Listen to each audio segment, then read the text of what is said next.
సరే, మంచిది. చాలా జాగ్రత్తగా ఈ మాట మీరు వినండి. కుమారులు దేవుడు అనుగ్రహించే స్వాస్థ్యము, గర్భఫలము ఆయన ఇచ్చే బహుమానమే. ఈ మాట నేను ప్రారంభంలో చదువుకున్నప్పుడు నాకు చాలా బాధ కలిగింది. ఎందుకంటే అరే, బైబిల్లో ఉండే దేవుడు కూడా ఇంత పక్షపాతం గల దేవుడా? కొడుకులే ఆస్తి అంట, మరి బిడ్డలు ఆస్తి కాదంట అనుకున్నాను.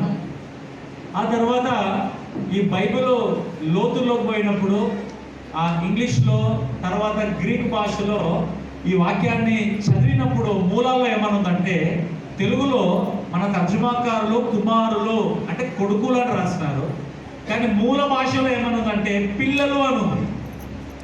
కావాలంటే మీరు మీ ఇంగ్లీష్ బైబిల్లో చూడండి, చిల్డ్రన్ అని ఉంటుంది. చిల్డ్రన్ అంటే పిల్లలు, మగ పిల్లలు, ఆడపిల్లలు. ఈ ఇద్దరు పిల్లల్ని దేవుడు మనకు స్వాస్థ్యముగా అనుగ్రహిస్తాడు. ఇంగ్లీష్లో హెరిటేజ్ అని ఉంటుంది. అంటే స్వాస్థ్యము అంటే ఆస్తి, పిల్లలే మన ఆస్తి. ఈ ఆస్తిని ఎవరు మనకి ఇస్తారంటే దేవుడు మనకు వీటిని ఆస్తిని ఇస్తున్నాడు, గర్భఫలము బహుమానంగా ఇస్తున్నాడు. స్త్రీలకు చాలా చాలా ప్రాముఖ్యమైన బహుమానం ఏంటంటే గర్భఫలము చాలా చాలా ప్రాముఖ్యమైనది. మరి దేవుడు మనిషిను అలాగే ప్రశాంత్ని ప్రేమించి వారికి మంచి గర్భఫలాన్ని ఇచ్చినాడు, ఇద్దరు చక్కటి బిడ్డలు ఇచ్చినాడు. నిజంగా ఇది దేవుని వరాన్ని పొందుకున్న బిడ్డలు వీరు. ఒకసారి అందరు కూడా స్తోత్రం చెప్తారు గట్టిగా, హల్లెలూయా. కనుక పిల్లలు పొందుకున్న ప్రతి ఒక్కరు కూడా వారు దేవుడి చేత అనుగ్రహం పొందిన వారు అని వాక్యంలో ఉంది. కాబట్టి గర్భఫలము దేవుడిచ్చే బహుమానము, పిల్లలు ఆయన ఇచ్చే ఆస్తి. పిల్లలు కలగాలంటే దేవుడే ఇవ్వాలి తప్ప వేరే ఏ మానవ ప్రయత్నాల వల్ల పిల్లలు కలగరు. మా బంధువుల్లోనే వరుసకు మా చెల్లెలు అవుతుంది, కర్నూలులో ఉంటారు. దాదాపు హైదరాబాద్కు వచ్చి 5 లక్షల రూపాయలు ఖర్చు పెట్టుకున్నారు. మా ఇంట్లోనే ఉన్నారు 6 నెలలు. హైదరాబాద్లో ఒక పెద్ద హాస్పిటల్లో ట్రీట్మెంట్ తీసుకున్నారు. 5 లక్షలు పోయినాయి, వాళ్ళకి పిల్లలు కాలేదు. మా సంఘంలో రాజీవ్ గాంధీ నగర్ బేదరియా సంఘంలో దాదాపు 12 ఏళ్ళు అయితే ఒకరికి వాళ్ళకు ప్రార్థన చేసినప్పుడు దేవుడు 2 చక్కటి కొడుకుల్ని ఇచ్చినాడు. ఆ 2 కొడుకుల్లో ఒకరికి షాలేం రాజ్ అని పేరు పెట్టినాను, రెండోనికి శామ్యుయల్ రాజ్ అని పేరు పెట్టినాను.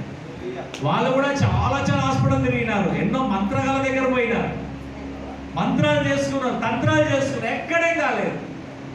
మందిరానికి వచ్చినప్పుడు ప్రార్థన చేస్తే దేవుడు ఆ ఎండిన గర్భంలో నుండి అమ్మ ఎట్లుంటదంటే మమత అని చాలా పక్కన సత్తా ఉంటుంది, అసలు ప్రాణం లేదు, ఊపిరి వైరాగా ఉండదు. నా దేవుడు 2 కొడుకులను ఇచ్చినాడు. ఆ తర్వాత రాహేలు యాకోబు అని ఇంకొక దంపతులు ఉన్నారు. వాళ్ళిద్దరు కూడా అన్యులుగా ఉంటే వాళ్ళకి సువార్త చెప్పి వాళ్ళకి బాప్తిసం ఇచ్చి వాళ్ళకి 9 ఏళ్ళైంది, పిల్లలు లేరు. వాళ్ళకి రాహేలు యాకోబు అని పేరు పెట్టి ప్రార్థన చేస్తే దేవుడు వాళ్ళ బాప్తిసం పొందిన 1 ఇయర్లోగానే ఒక చక్కటి కుమార్తెను దేవుడు ఇచ్చినాడు. ఆ పాపకి దైవ కృప అని పేరు పెట్టినాడు.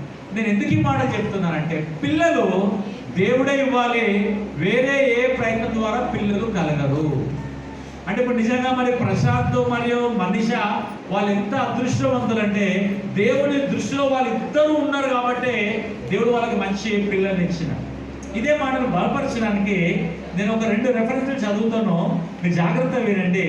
ఆదికాండము 4వ అధ్యాయంలో హవ్వ ఈ విధంగా మాట్లాడుతుంది. మొదటి వచనంలో, ఆదాము తన భార్య అయిన హవ్వను కూడినప్పుడు ఆమె గర్భవతి అయి కయీనును కని యెహోవా దయ వలన నేను ఒక మనుషుని సంపాదించుకున్నాను.